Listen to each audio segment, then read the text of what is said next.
everyone, and welcome back to another video. Today's video is showing off the cards that I made for the recent WoW and Catherine Pooler Forever 13 collaboration blog hop.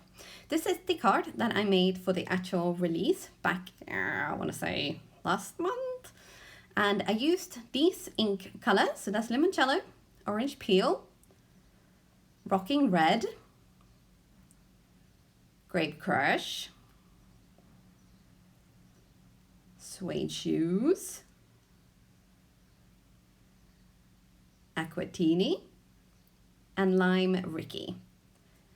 For the cards for this collaboration, I decided I was going to case this card, but instead of doing it with ink, I'm going to do it with the Catherine's Pooler inspired WoW embossing glitters.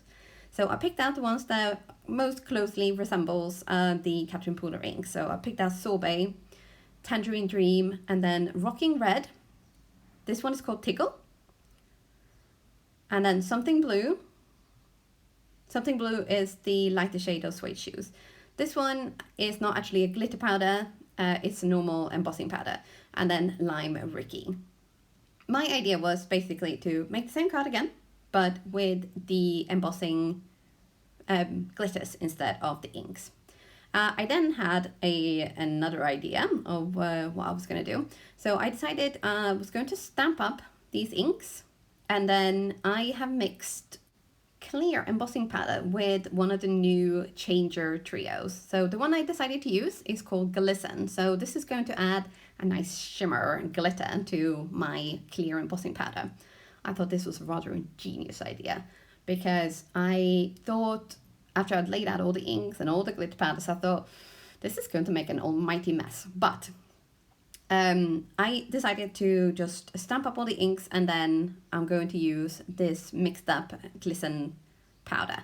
So I took a little bit of clear embossing powder, and then I took the same amount of the glisten changer, and we're going to see how that turns out. So sprinkle a generous sprinkling, and then we're going to set that with a heat gun. And I did decide to heat from the underside because I didn't know whether these the glisten products are like fly away like normal glitters are, because this was the first time I'd ever used them, so nothing like jumping in the deep end, right? So for the rest of these, I kind of did 2 or 3, and sadly this video part is not actually very focused. I don't know what happened there. But what I did was I stamped up the inks, and then I cleaned off the ink, or the ink off my stamp with my stamp scrubber from Picket Studios.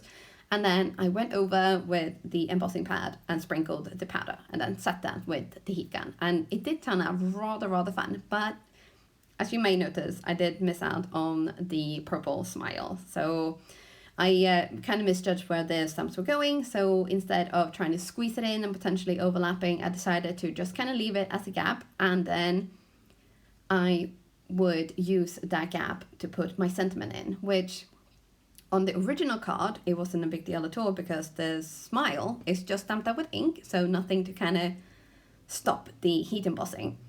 But on this one, it's kind of the other way around. So I couldn't stamp and heat embossed it black over the already heat embossed sentiments. So this kind of worked out perfect in the end.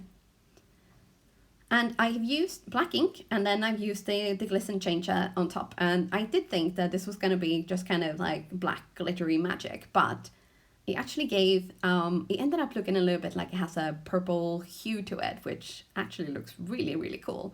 It doesn't pop quite as much as the original card, but that's okay.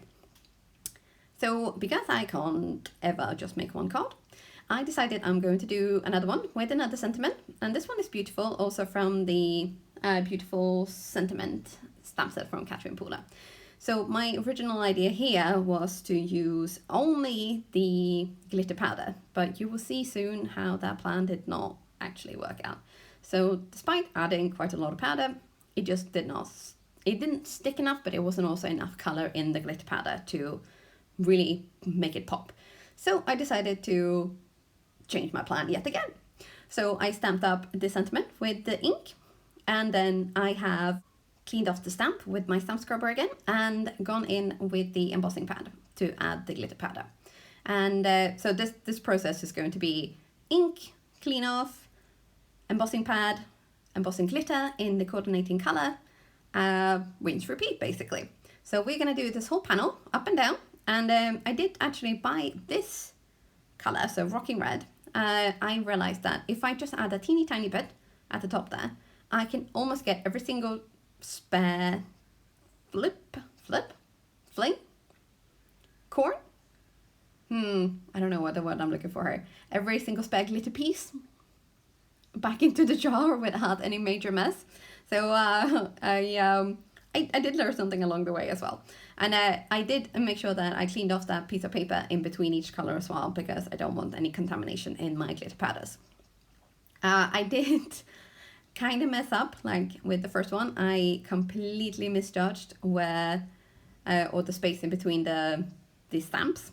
So I ended up with a big gap at the bottom, which I decided to fill by adding another limoncello sorbet combo. This one, you will see later on once I get to that part, that it by stamping up the ink twice, it gave a much deeper color. So it actually doesn't look too out of place. Now I'm moving on to the Aquatini color, and here what I should have done really, because the coordinating embossing powder that I picked out is just an embossing powder. It's not a glitter powder. I should have gone straight for the glisten changer that I used on my first card. But what I did instead was I used the actual embossing powder. I think it's called Curaçao. And then after I'd melted that with my heat gun, while this was still hot, I sprinkled some of that changer on top to bring in a little bit of glisten. But I think I could have just skipped this step, or the first step with the colored embossing powder, and just gone straight to the glisten, because the actual ink itself is so rich and vibrant that I think it was kind of a bit of a non-essential part of the actual card making. And this is the one that I've stamped up twice with the Limoncello ink pad. And you will see that it is a different color to the top one. And then the last color is the Lime Rickey, which actually has a coordinating glitter powder. So some of these inks actually have the exact glitter powder, and I'm pretty sure that they will bring out a coordinating color for all the inks. You never know, because this would be totally awesome. Oh, and while we are talking about things that I learned along the way, I did realize with the first card that I would like my actual sentiment to be quite sharp and crisp. And because I didn't think that it did when I added the glisten powder on top of the black ink on the first card, I skipped the glisten powder and added only clear embossing powder. And I did do this twice to make it really pop. And I do think that that is better for sure. Although this is nice and sparkly, it's just not quite so sharp. You get what I mean, right? Yeah. Right, so with that, that's me done for today. And there is a coordinating blog post over on my blog as well. And there is still a little bit of time to hop along on the actual blog hop. You will find all the details on my blog. And there are prizes up for grabs as well. I hope you enjoyed this little video and you found some inspiration here with me today. I will link all the products down below with affiliate links. And don't forget to subscribe for more crafty shenanigans. I'm bound to be back very soon.